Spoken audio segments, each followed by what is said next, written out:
جب وہ سانس لیتی ہے، اس کا مطلب صبح بھی سانس لیتی ہے، سانس لیتی ہے تو صبح کو بھی مر جانا ہے، صبح کو مر جانا ہے، شام کو مر جانا ہے، جو بھی سانس لینے والی چیز ہے سب کو مر جانا ہے، صبح جو نکلتی ہے اسے ایک دن مر جانا ہے، اس لیے کہ وہ سانس لیتی ہے۔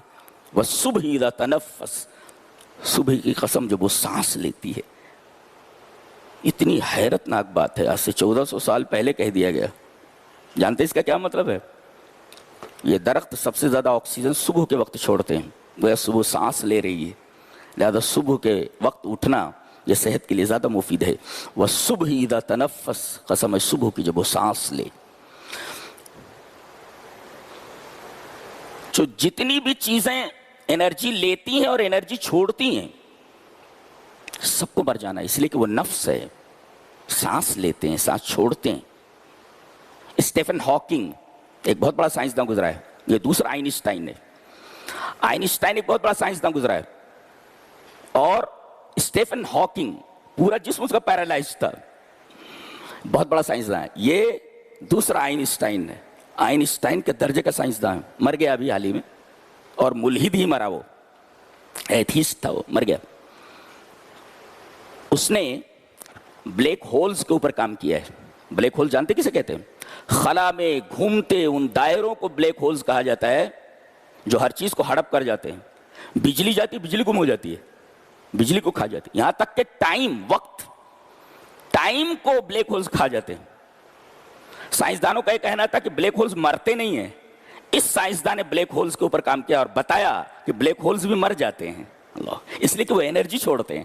اس نے دلائل دی، اس کی ایک کتاب ہے A Brief History of Time، اس کی بہت اردو میں اس کا ترجمہ ہو چکا ہے، انگلش میں تو اس نے وہ کتاب لکھی ہے، وقت کی ایک مختصر تاریخ بائی اسٹیفن ہاکنگ۔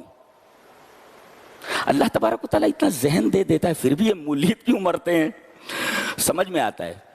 اس لیے کہ ابو طالب جانتے تھے کہ یہ اللہ کا نبی ہے، جو محمد ہیں اللہ کے نبی، لیکن ہدایت نہیں ملی۔ ہدایت یہ اللہ تبارک و تعالیٰ کی بہت بڑی نعمت ہے، جسے عطا کر دے سب سے بڑا خوش نصیب ہے۔ آپ کے چچا کو وہ دولت نصیب نہیں، وہ جو آپ کو نصیب ہو گئی ہے، آپ کتنی خوش نصیب ہیں۔ تو اس نے کہا کہ یہ بلیک ہولز بھی مر جاتے ہیں، اس لیے کہ یہ انرجی چھوڑتے ہیں، یہ سانس لیتے ہیں، یہ اگرچہ ان کے اندر جانے والی ہر شے گم ہو جاتی ہے، سب کو کھا لیتی بلیک ہولز۔ تو کل نفس ذائقۃ الموت، ہر نفس کو موت کا مزہ چکھنا ہے۔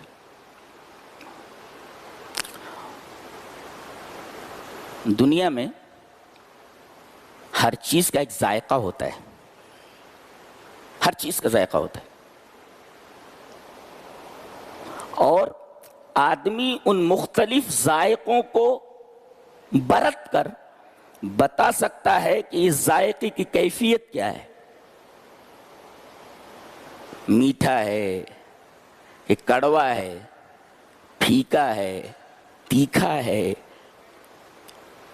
مختلف قسم کے ذائقوں کو برت کر وہ یہ بتا سکتا ہے کہ اس ذائقے کی کیفیت کیا ہے، اور بار بار بتا سکتا ہے۔ لیکن موت ایسا ذائقہ ہے کہ آدمی ایک ہی بار چکھتا ہے اور بتا بھی نہیں سکتا کہ اس کا ذائقہ کیا ہے۔ اللہ، کل نفس ذائقۃ الموت، آدمی ایک ہی بار چکھتا ہے اور بتا بھی نہیں سکتا کہ اس کا ذائقہ کیا ہے۔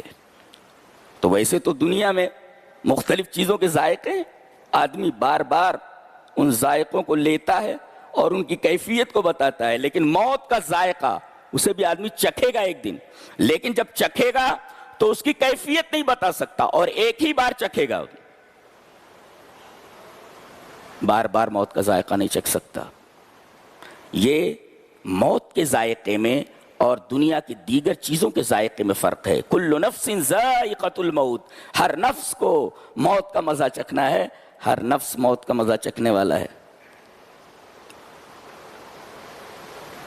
موت کسے کہتے ہیں؟ موت کسے کہتے ہیں؟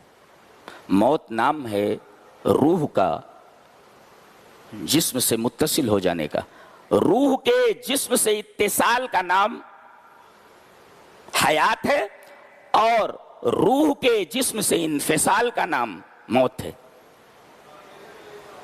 یہاں ایک نقطہ اور ملحوظ رکھیں کہ روحیں پہلے بنا دی گئی ہیں. جتنے لوگوں کو اس دنیا میں آنا ہے قیامت تک کے تمام انسانوں کی روحیں پہلے پیدا کی گئی. اس کا مطلب جسم بعد میں بنتا ہے، روحیں پہلے بنا دی گئی ہیں. اور یہ روحیں پڑاؤ لگائے ہوئے، پڑاؤ ڈالے ہوئے لشکر کی طرح ہیں.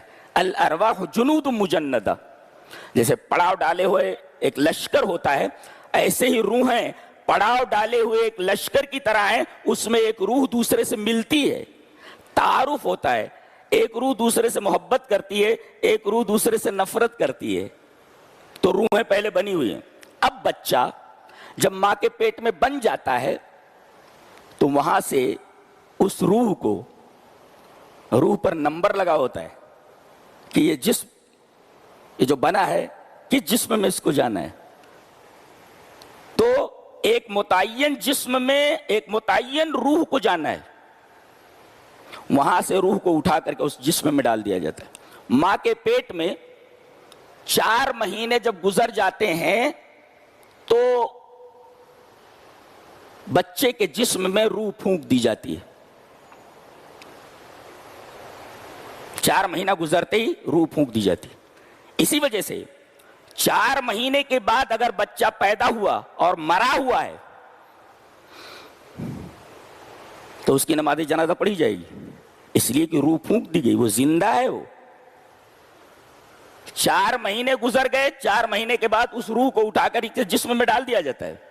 اب اگر یہ 4 مہینے کے بعد مردہ پیدا ہوا تو اس کی نماز جنازہ پڑھی جائے گی، اس لیے کہ 4 مہینے بعد اس کے جسم میں روح ڈال دی گئی ہے، اگرچہ بعد میں نکال دی گئی. تو وہ سمجھو زندہ کے حکم میں ہے. مرا پیدا ہوا تو اس کی نماز جنازہ پڑھی جائے گی. ایک نقطہ اور یاد رکھیں کہ بچہ جب تک بالغ نہیں ہوتا، اگر بلوغت سے پہلے مر جائے تو اس کی نماز جنازہ پڑھنا جائز ہے، واجب نہیں ہے. جی یہ بھی نقطہ یاد رکھا جائے کہ بالغ ہونے سے پہلے اگر بچہ مر جائے تو اس کی نماز جنازہ پڑھنا جائز ہے، واجب نہیں ہے.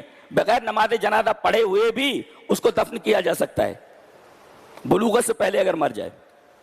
اسی طریقے سے شہید کی نماز جنازہ بھی پڑھنا جائز ہے، اس لیے کہ وہ معصوم ہوتا ہے، اس کے سارے گناہ معاف کر دیے جاتے ہیں. اس کی نماز جنازہ پڑھ لیے تو پڑھ لیے. تو 4 مہینے کے بعد چونکہ جسم میں روح ڈال دی جاتی ہے تو اگرچہ بچہ مرا ہوا پیدا ہو اس کی نماز جنازہ پڑھی جائے گی، اس لیے کہ روح پھونک دی گئی. تو گویا زندگی نام ہے روح کے جسم سے اتصال کا، اور موت نام ہے اسی روح کے جسم سے انفصال کا. روح متصل ہو گئی جسم سے، دیٹ از کالڈ حیات، اور اس روح کو جسم سے نکال لیا گیا اور یہ روح جسم سے منفصل ہو گئی، دیٹ از کالڈ موت، ڈیتھ.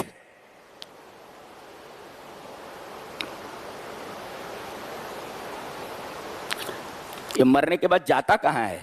دوسرے ٹکڑے کے اندر بتا دیا گیا کہاں جانا ہے. کل نفس ذائقۃ الموت، موت کا مزہ چکھ لیا، اب چکھنے کے بعد جانا کہاں ہے؟ ثم الینا ترجعون، ہماری ہی طرف تمہیں پلٹ کر کے آنا ہے، کہیں اور نہیں جا سکتے تم. اب ایسا منہ تو بناؤ کہ اللہ کے سامنے حاضر ہو سکو، اس لیے کہ پلٹنا تو اسی کی طرف ہے. اللہ فرما رہا ہماری ہی طرف تمہیں آنا ہے، تو ایسا تو منہ تو بناؤ کہ اللہ تبارک و تعالیٰ کے سامنے کھڑے ہونے کے لائق بن سکو، اللہ کے سامنے کھڑے ہو سکو. ایسا منہ تو بناؤ، اس لیے کہ اسی کے پاس تمہیں لوٹ کر کے جانا ہے. ثم الینا ترجعون.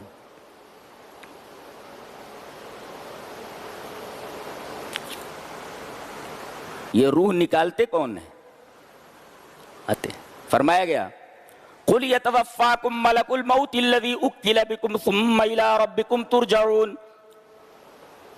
ملک الموت آ کر کے تمہاری روح نکال لے گا اور یہ تمہارے اوپر متعین کیا گیا ہے. فرشتہ متعین ہے، ایک ہی ہے نہیں، اس کے ساتھی بھی ہیں. توفته رسلنا، یہ جو ملک الموت ہے اس کے ساتھ اس کے ساتھی بھی ہیں جو آتے ہیں روح نکالنے کے لیے. اگر روح اچھی ہے، نفس مطمئنہ ہے، تو بہت خوبصورت شکلوں میں آتے ہیں اور بڑے پیار سے بات کرتے ہیں اور اس طرح روح نکل جاتی ہے جیسے مشکیزے سے پانی نکل جائے. اور اگر روح بری ہے تو پھر بہت خوفناک صورتوں میں آتا ہے. آدمی کا پیشاب نکل جائے، خطا ہو جائے، اتنی خوفناک صورت میں آتے ہیں. اور جسم میں ہاتھ ڈال کر کے پورے بدن سے اس کی روح کھینچ لیتے ہیں. معمولی ایک سوئی چبھ جائے آدمی کو کتنی تکلیف ہوتی ہے، اور یہ روح پورے بدن کے اندر پھیلی ہوئی ہے. اس کو کیسے نکالتے ہوں گے اللہ. فرشتوں کو معلوم ہے یہ جو روح نکالنے پر متعین ہے کہ روح نکالی کیسے جاتی ہے. پورے جسم سے اس کو کھینچ لیتے ہیں. اور ایک عجیب قسم کی بے ہوشی ہوتی ہے. وہ آدمی اس بے ہوشی کو بتا بھی نہیں سکتا. فرمایا وَجَاءَتْ سَكْرَةُ الْمَوْتِ بِالْحَقِّ ذَلِكَ مَا كُنْتَ مِنْهُ تَحِيدُ. اب موت کی یہ بے ہوشی حق کے ساتھ آ گئی ہے، اور یہ وہی چیز ہے جس سے دنیا میں تو کتراتا پھرتا ہے. سب سے پہلے آدمی موت سے بھاگتا ہے، کتراتا رہتا ہے، ڈوج دیتا رہتا ہے اس کو، اس لیے کہ ابھی اس کے اجل کا وقت نہیں آیا، موت کا وقت نہیں آیا، تو کتراتا پھر رہا ہے. لیکن بھاگے گا کہاں؟ بھاگے گا کہاں؟ موت اس کو پکڑ لیتی ہے، کہیں بھی جا کر چھپ جائے.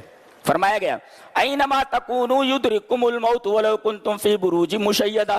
تم جہاں کہیں بھی رہو، اگرچہ تم سیمنٹڈ برجوں میں ہو، اگرچہ تم مضبوط قلعوں کے اندر ہو، ملک الموت وہاں بھی گھس جاتا ہے. بڑے بڑے ڈاکٹر، بڑے بڑے سائنسداں جنہیں اپنے فن کے اوپر بڑا ناز ہے، ان کے سامنے سے موت کا فرشتہ اٹھا کر کے لے کر چلا جاتا ہے. بچے کو اس کے باپ کے سامنے سے، بیٹے کو اس کے باپ کے سامنے سے، بیٹے کو اس کی ماں کے سامنے سے.